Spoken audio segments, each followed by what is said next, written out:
Hey kids, our storybook for the day, our picture book, is the only other Walter the Farting Dog book I have. So we're going to bust it out early in this pandemic. Walter the Farting Dog is banned from the beach.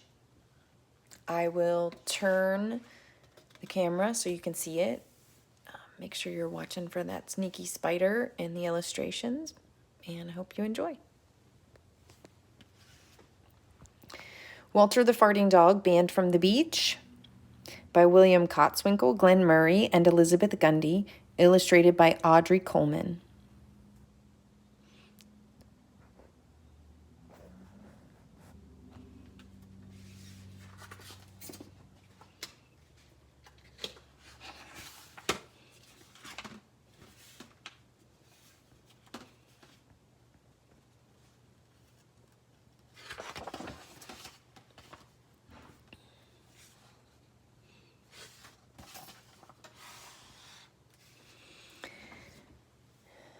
Mr. and Mrs. Crab were having a ton of fun. There was sand and sea and sunshine every day. There was swimming and snorkeling and parasailing and lots of staff to boss around. "You there," called Mrs. Crab to the pool attendant. "Get that leaf out of the water. And bring us some fresh towels," said Mr. Crab. "Make it snappy." "If only that dog weren't ruining my view," said Mrs. Crab.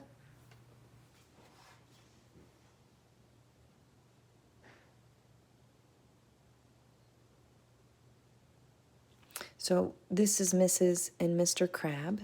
And of course, the dog ruining their view is our friend Walter.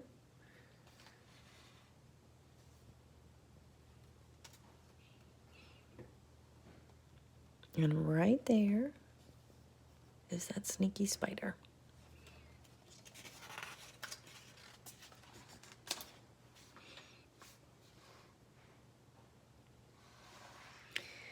The dog was Walter, digging happily in the sand. You never know where an old bone might be hiding. He detected something under the sand and dug more frantically. "Treasure!" A bone, and it's a big one. He strained to tug it free and let out an enormous fart. The umbrella that was shading Mr. and Mrs. Crab was blown into the sea. They watched aghast as it was carried away by the undertow. At that moment, Father and Mother arrived with Betty and Billy. Mr. Crab stomped over to Father. "Is this your dog?" "Yes," admitted Father. "That's our Walter." "He shouldn't be allowed on the beach," shouted Mr. Crab. "He blew away our umbrella." It couldn't have been Walter. It was probably the sea breeze. "The sea breeze doesn't smell like that," said Mrs. Crab. Look at that picture again. There you go. See him tugging, tugging, tugging, and there goes the umbrella. And look right down here.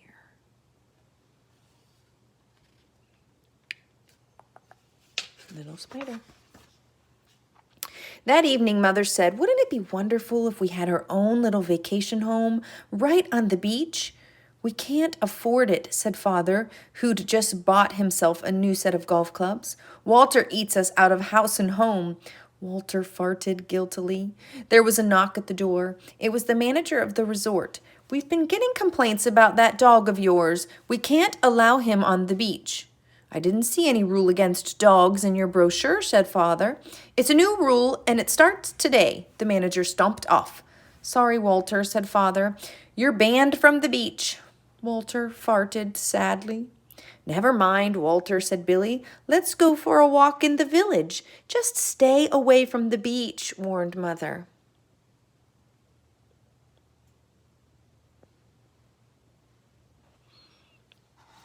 Can we find our little spider friend?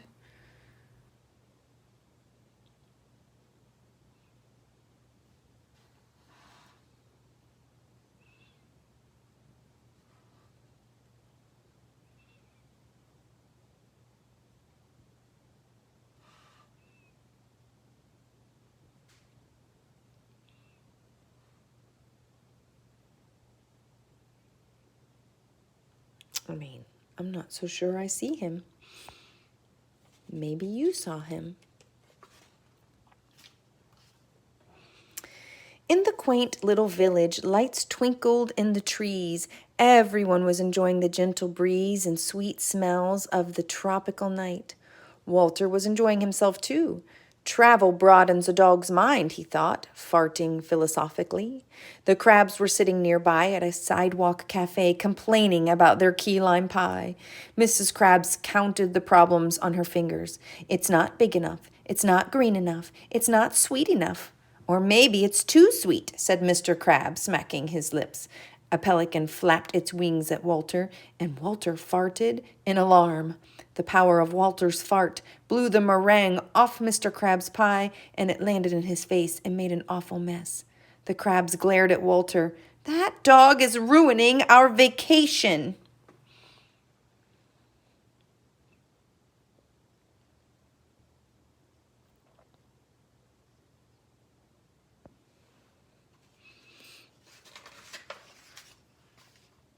Next morning, Father got a phone call from the chief of police.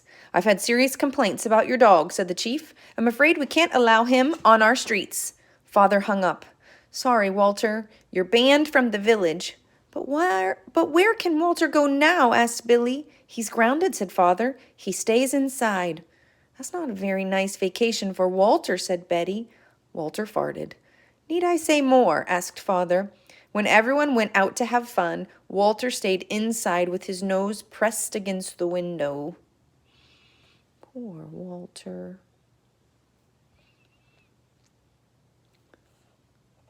Oh, our spider. Let's look and see if we can find it here.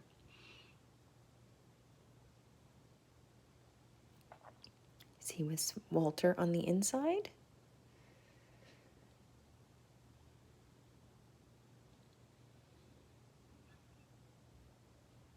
Look here.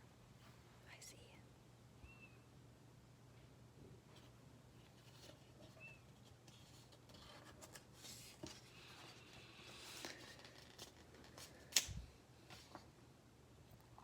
Well, thought Walter, I'll just have to make the best of it. He sniffed around for something to eat and found a sack of strange-looking tropical fruit. The label said, "Cook thoroughly, do not eat raw." Since Walter couldn't read, he ate it anyway. Then he went to snooze in the sunshine pouring through the window.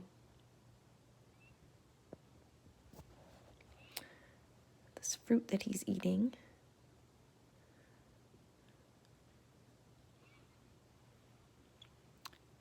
Do you see the spider this time? Maybe you see it.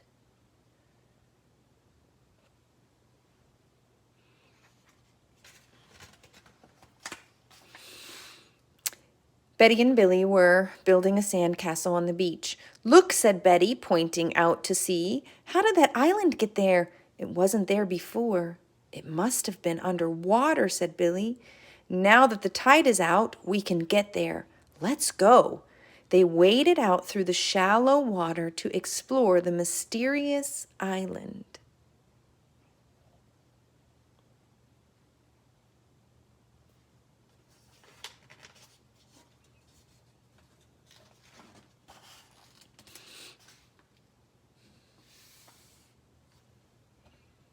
Yeah, Mr. Crab and Mrs. Crab. This is the sort of place where you find buried treasure, said Billy, beginning to dig. Suddenly, something shiny glittered in the sunlight. I knew it, yelled Billy, holding up a nickel. We're rich, said Betty. Mr. Crab sat up under his new beach umbrella. Those nasty children seemed to have found something. The crabs waded out to the little island. Let me help you, said Mr. Crab, pushing Billy aside. Mr. Crab found a rusty old key and waved it triumphantly. I have a feeling that this will unlock something very important, he said. Sure enough, 10 minutes later, he dug up a door, and the key fit perfectly. Maybe we'll find a whole vacation house, said Betty.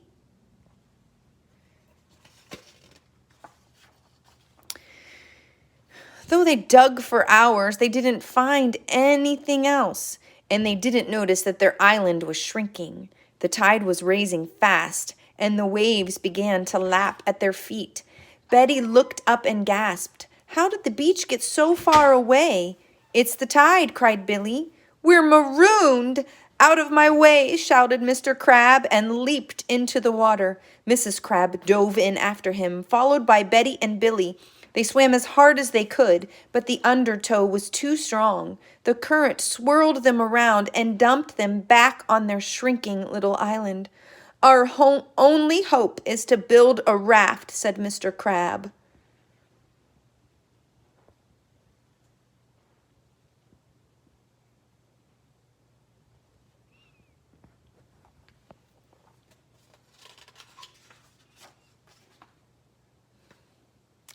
Look at Walter. He seems very distressed.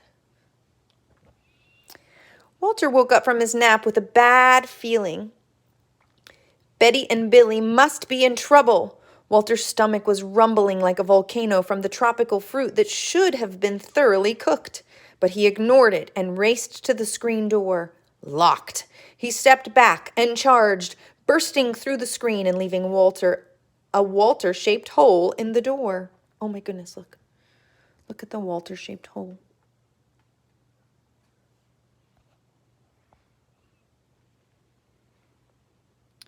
Any spider sightings?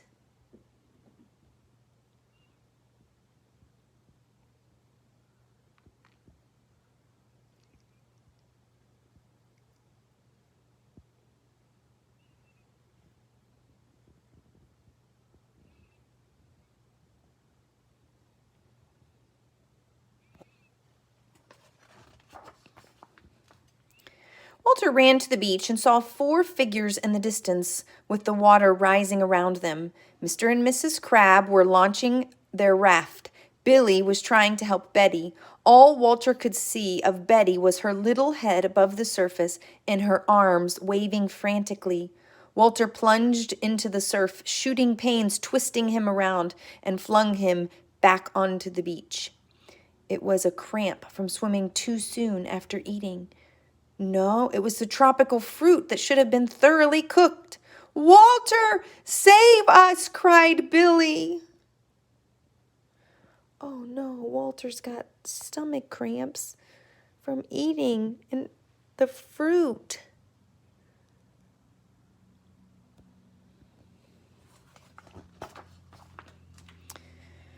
Walter struggled to rise, but the gases produced by the tropical fruit that should have been thoroughly cooked chose this moment to erupt with terrible force. The tropical fruit fart produced a boom that was heard along the coast for miles. Coconuts blew off the trees, and the crabs, clutching their new umbrella, were blown all the way to the Sandwich Islands. The waves parted around the little island where Betty and Billy were stranded. Layer upon layer of sand and shells were pushed aside, leaving a pathway across the ocean floor. Look at that. He parted the waters with his fart.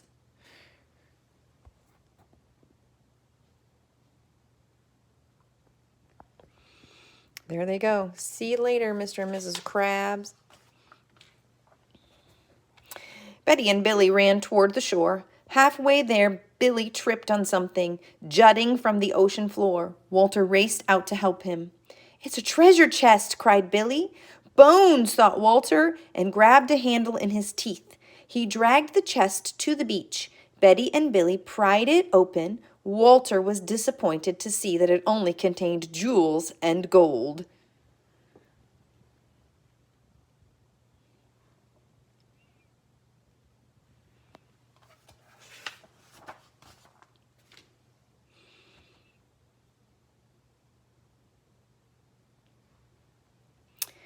With the money from the treasure, Mother and Father bought the vacation home of their dreams. There was sunshine every day. There was golf and snorkeling and parasailing on gentle sea breezes. Experts said it was the most important treasure uncovered in a century. But Betty and Billy disagreed. Walter, they said, you're the greatest treasure of all. Let's look at this little house. They're putting sunblock on Walter, feeding him grapes.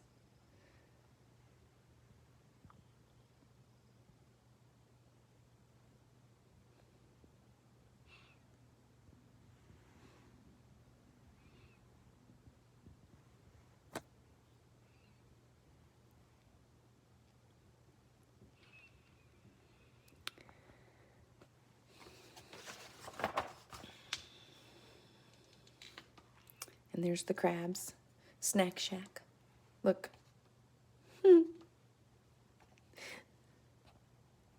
Taking people's orders.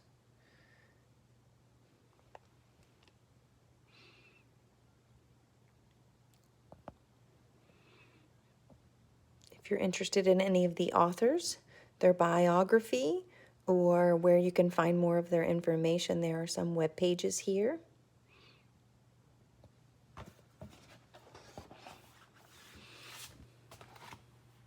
Have a great day.